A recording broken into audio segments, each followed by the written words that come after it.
This video is part of our upcoming course on C++20, which is going to start from the beginning all the way to advanced things, all explained in plain English. We're going to cover C++ from the absolute beginning, so no experience is required.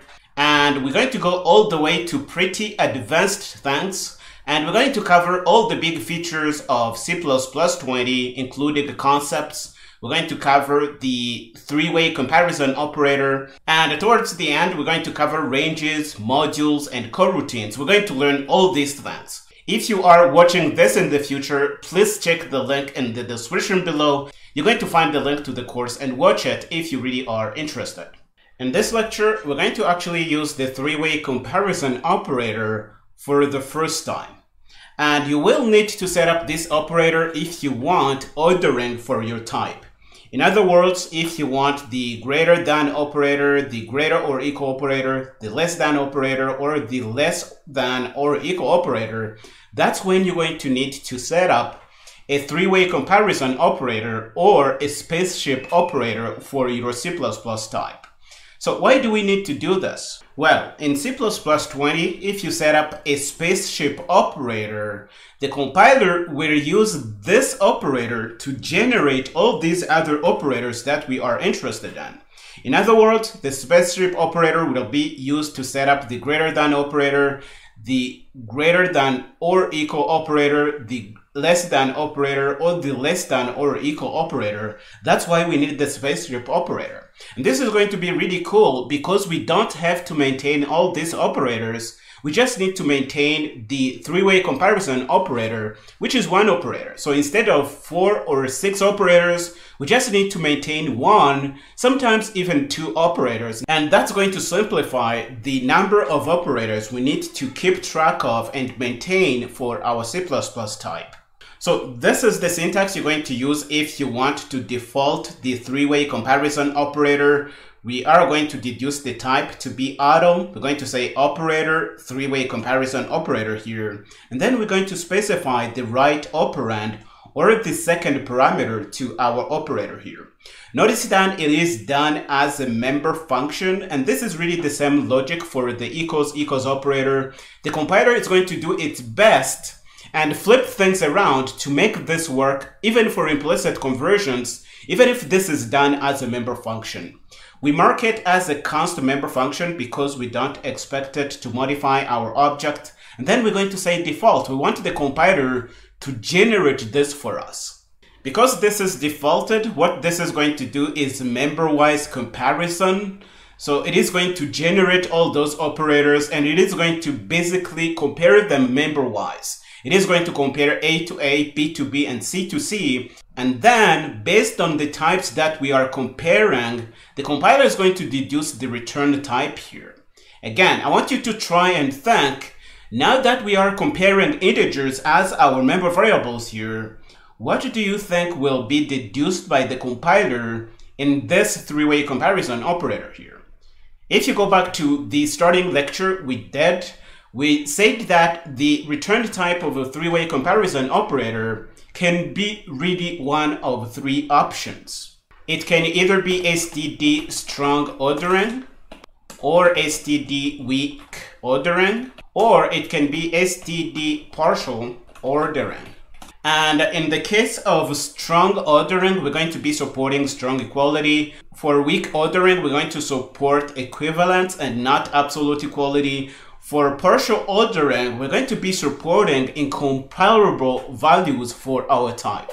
In this case, we will be comparing integers, and integers support absolute equality. So the strong ordering of integers is going to be propagated to our three-way comparison operator, and we're going to deduce strong ordering here. I really want you to understand this.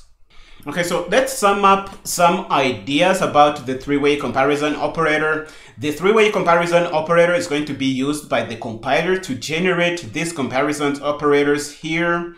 If the three-way comparison operator is defaulted, the compiler is also going to generate an equals operator for you. And this is a really good bonus. In this case, the compiler is going to see that you are interested in member-wise comparison anyway. So the compiler is going to use member-wise comparison even for the equals operator. The compiler is then going to use the equals operator to generate a not equals operator. So you're basically going to have all the 6 operators if you default the 3-way comparison operator. And this is really cool. The operators will be doing member-wise lexicographical comparison. You need to know this. And the return type of our 3-way comparison is going to be deduced by the compiler based on the types that we are comparing member-wise. In our example for the item class, our member variables are of type int, and it supports strong ordering by default. So we will also deduce strong ordering for our 3-way comparison operator. But note that your 3-way comparison operator may also deduce weak ordering or partial ordering depending on what you have as a member in your class. Okay, so the compiler is going to generate all the comparison operators. Here is a simple example of what the greater than operator might look like. The compiler is going to do member-wise comparison, and it is going to compare these things and return depending on what you want here. Here is a simple example of what our equals operator might look like. Again, we are doing member-wise comparison. We're going to compare A to A, we're going to compare B to B, and then we're going to compare C to C. And this is going to give us the result that makes sense for this equality operator here. Okay, so once we set up our 3-way comparison operator and default it like we have here, we will be able to use our items and compare them using all the 6 comparisons operators.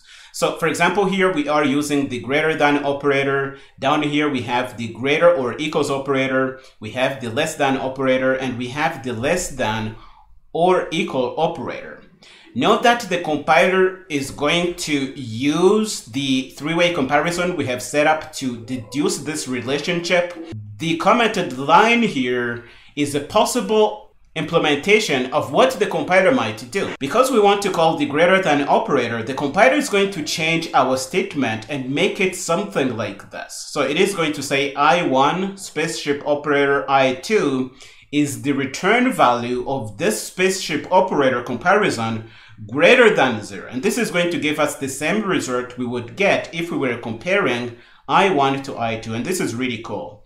We do the same kind of arrangement for all the other operators. So here we have the arrangement for the greater than or equal operator. Here we have the arrangement for the less than operator. And here we have the arrangement for the less than or equals operator. And this is going to work. And we're going to see that this can actually work when we hit Visual Studio Code in a minute. Here is a simple example that uses the equals and not equals operator. By now you should know that if you default the spaceship operator, the compiler is also going to generate an equals operator for you.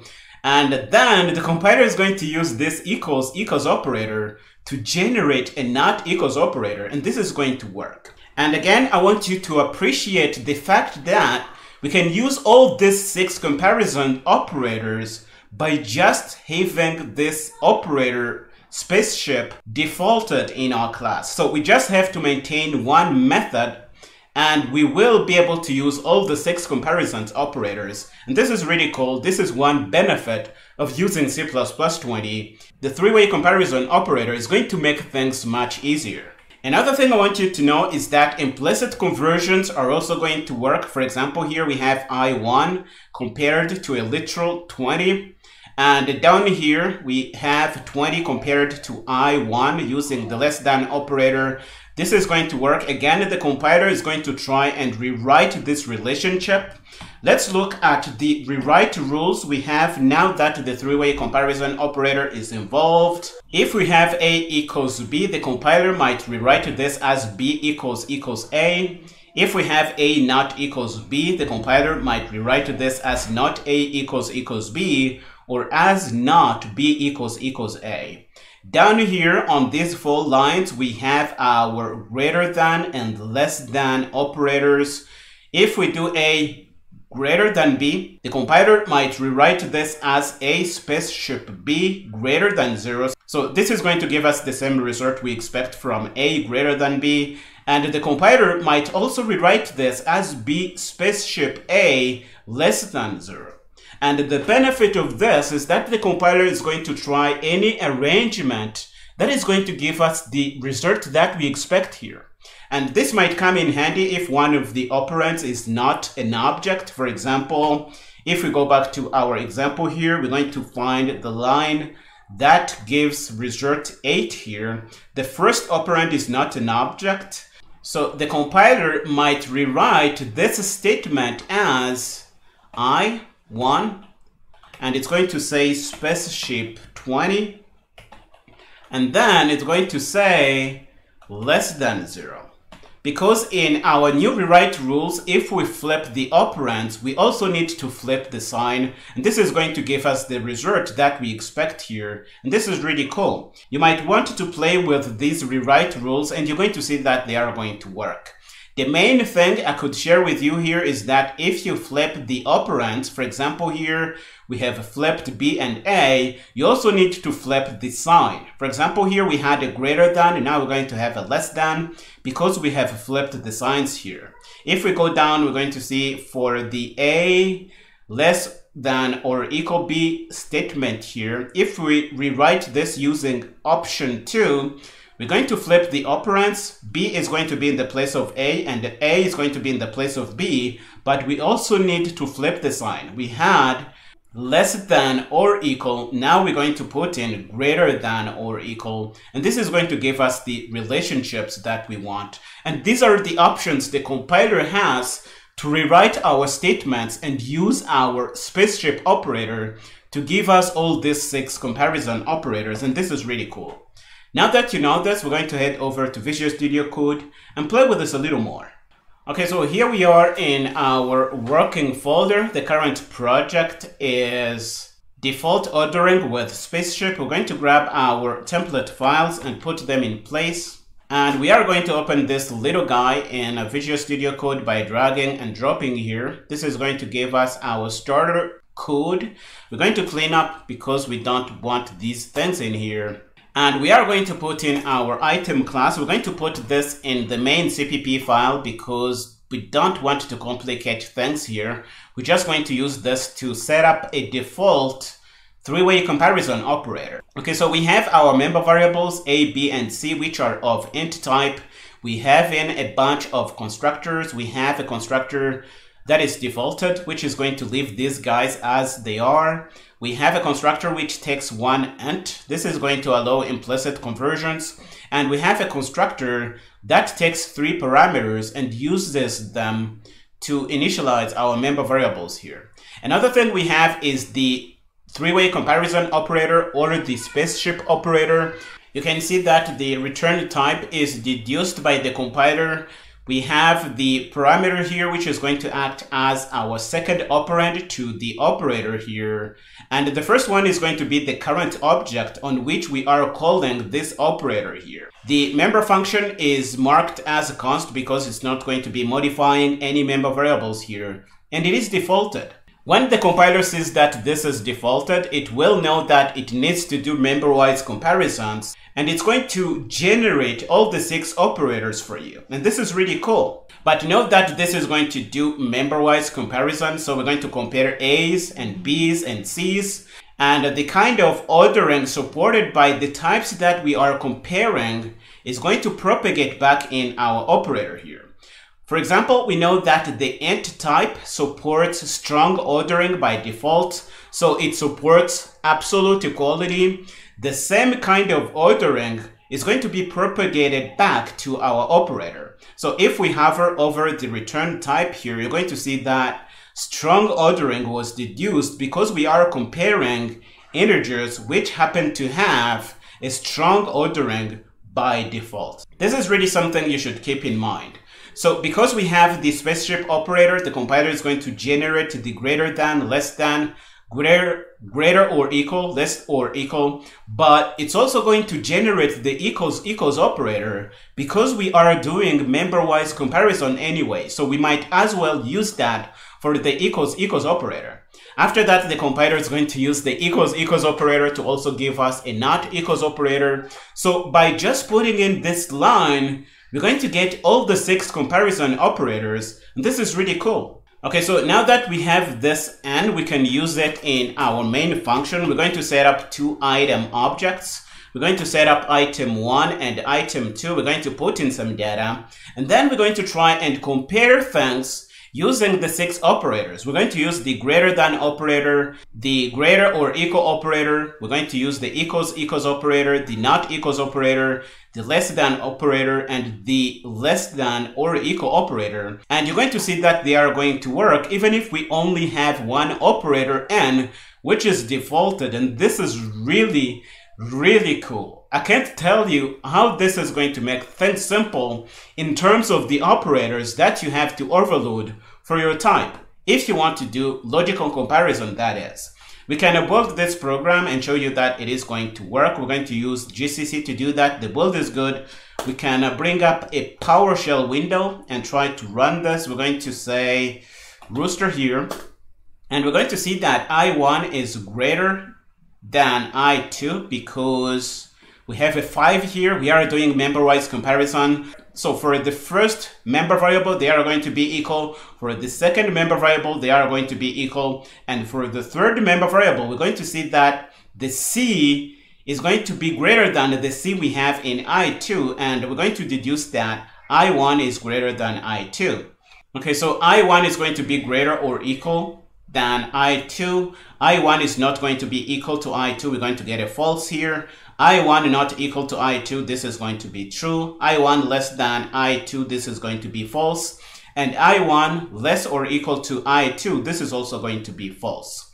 One thing I would want you to see is that the compiler is actually going to be using the Spaceship operator behind the scenes. So if we have the syntax like this in our code, the compiler is actually going to use the Spaceship operator and compare the result of the Spaceship operator comparison to 0 and deduce the relationship that we have here. Okay, so what I am going to do, I am going to change my output statement to print the result directly. So let's put in result 1 here.